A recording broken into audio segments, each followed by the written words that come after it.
Got my Pepsi back again. Jose Rodriguez here. It is Monday, the 24th of July. Tomorrow, the Pro 1000 arrives. We are going to have Nathan all day with us. And I told the poor boy that Grandpa's getting a humongous box tomorrow. We don't know what time it's going to arrive, so we cannot be going out. Now, if I go out with him, the missus will have to deal with it, and I don't want to have to put her through 80 pounds of box. So we're going to have a good indoors day tomorrow. But I want to show you guys what Ralph Lewis, one of my viewers, sent him. Of course, you saw the t-shirt. Big boy from Union Pacific. And there he is proudly wearing it. He loves it. He's going to probably sleep in it, and you'll have to rip it off of him to get it to the washing machine. Here he is holding the legendary Union Pacific Big Boy articulated engine or locomotive. This is an HO working model. This is his, and he's very proud to own it. Check out the fingernails. His cousins got a hold of them, and yeah, he got nabbed. I used to suffer the same thing when I was about his age from my girl cousins. I was the only boy in the family, so you could imagine. So anyway, that is it for now.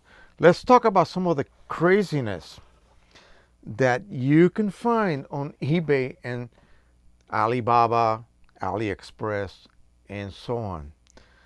Sometimes you find really good products, innovating products. Sometimes you find stuff that makes you scratch your head. Now, for example, here we have an almost saturated Pro 3800, 3880, and P800 cartridge for waste removal that sells for about $21, $22, $23 depending from whom you get it from. And normally what happens is when it gets completely filled, you remove it, pop a new one, toss that into the trash or recycle it somehow. But you can take these apart. You can take the top off. You can remove all of the soiled absorbent material, replace it with any kind of packing material you want to use. I use stuff they use in garages to accumulate water-based type products. And so I have a bunch of that, and I cut it into strips and I pack it in there. Then I pop the cover back on, I reset it, and I have another unused card. I insert that one into the printer. The printer sees it as a new entity, new ID number, and it erases this ID number. So once that recording of the new ID number has taken place, I remove it and I replace it with this one that has been reset so that it is seen as being empty and it is accepted. I wish that would be the case with cartridges, but it's not. Anyway, especially the P800, as you know. So here is the Pro 1000 from Canon maintenance cart. It is beautiful. It is an incredible feat of engineering. I don't know where the seams are. I don't know how to get to the inside of this. So this is not what I would call a good candidate for repacking because it's impossible to open. So how are you going to repack it? Now, it reaches a certain maximum saturation point and it declares it as being full. You replace it. You pay, I believe it is only, let me find the actual offer here from Adorama, and we have it priced at $14 right on top here. $14.99 plus $6.04 shipping. So when it's declared full, you remove it and you pop in a fresh one. Now, they have a floating chip holder just like the cartridges do. So of course, I'm the type of person, how can I repack these and reset them and reuse them? Well, it's nearly impossible. I haven't figured out a way or even any inkling of how I can get to the inside of this cartridge at all. There are no screws. There are no seams that you can pop open. So I believe it is just an impossible dream. So we'll just lay it down. But, oh my gosh, on eBay, Alibaba, AliExpress, you can find single-use chips for these. There they are underneath the actual cart sale. The chips are $21.99, free shipping from China. What are you going to do with that? Are you going to go ahead and replace it and then pop that back into your Pro 1000? You have no idea how much more absorption you got from that lining, whatever the lining is that this cartridge is packed with. And besides, doesn't it cost more than a real one, brand new? It makes absolutely no sense. Sometimes I just wonder, what in the hell are these people thinking about? Then it gets even better. At the very bottom of this listing, after we pass through all of the cartridges for sale and all of that, there is a resetter for this chip. $88, $89.99, and so on. So again, you spend nearly $90 for a resetter, so you can reset chips on these cartridges that you really should not be reusing. Okay, you really should not be reusing. You run the danger of overflowing these cartridges with ink. If you reset the chip has no recourse than to declare it as being empty. Okay, if you reset it. So the card is going to continue to act as if it is empty, when it indeed is full, not empty. It is full of ink. So when you start adding more of that ink that is generated by the Pro 1000, I'm pointing up there like it lived there, but it's actually going to live here. As you generate more and more waste ink, where's it going to go? It's not going to go anywhere but saturate this, and it's going to reach a point where it's going to overflow. Something bad is going to happen.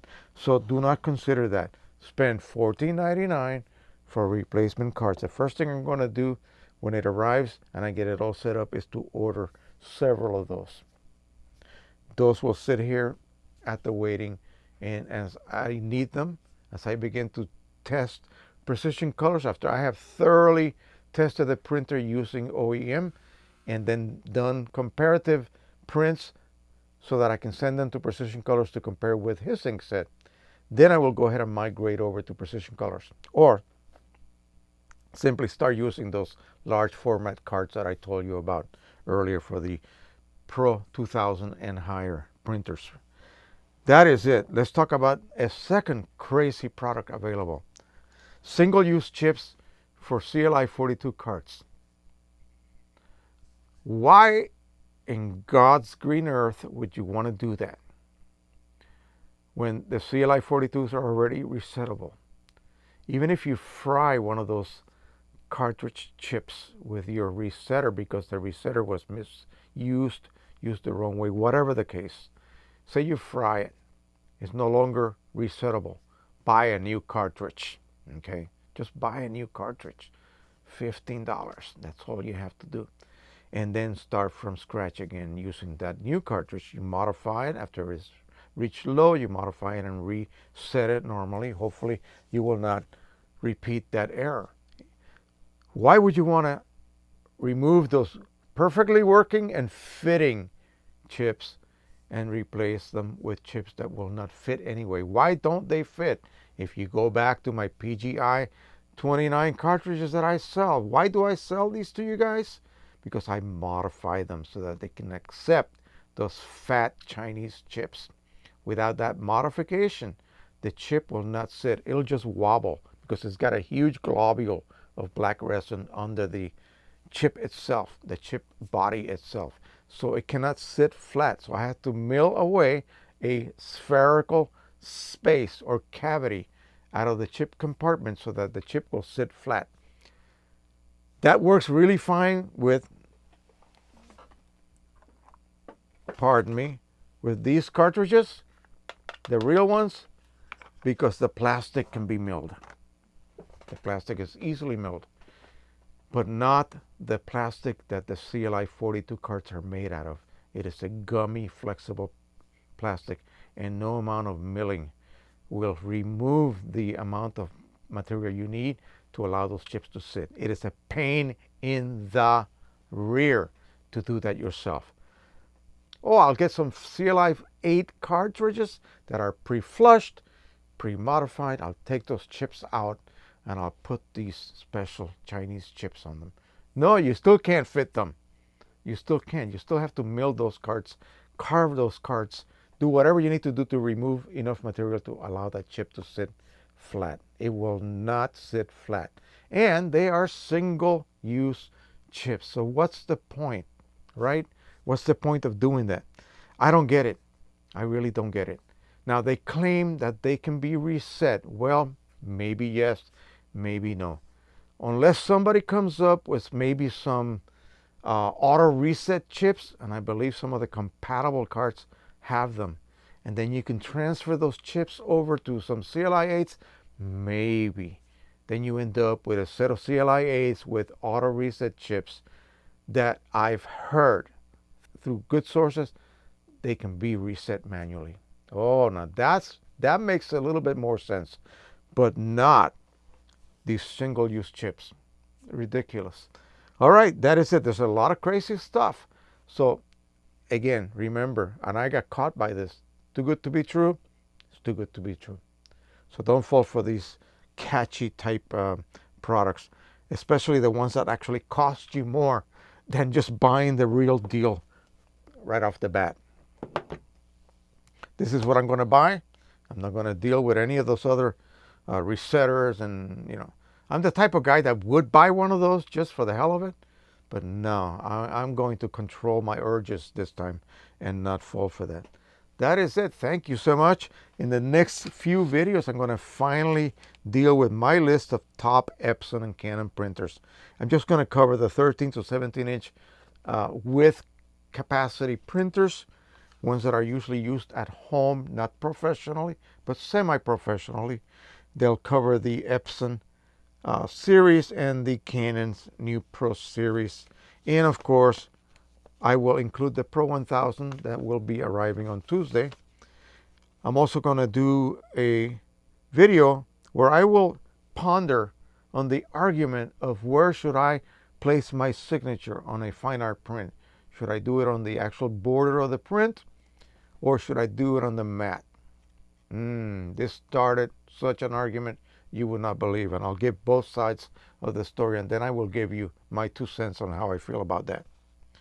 And I do believe, then I will end with the request by several people to kind of give you my story on how I got interested in photography as a child, and how that evolved, some of the things that happened that could have deviated the course away from photography, and I managed to actually realign myself down the right path, and got to the point where I am at today.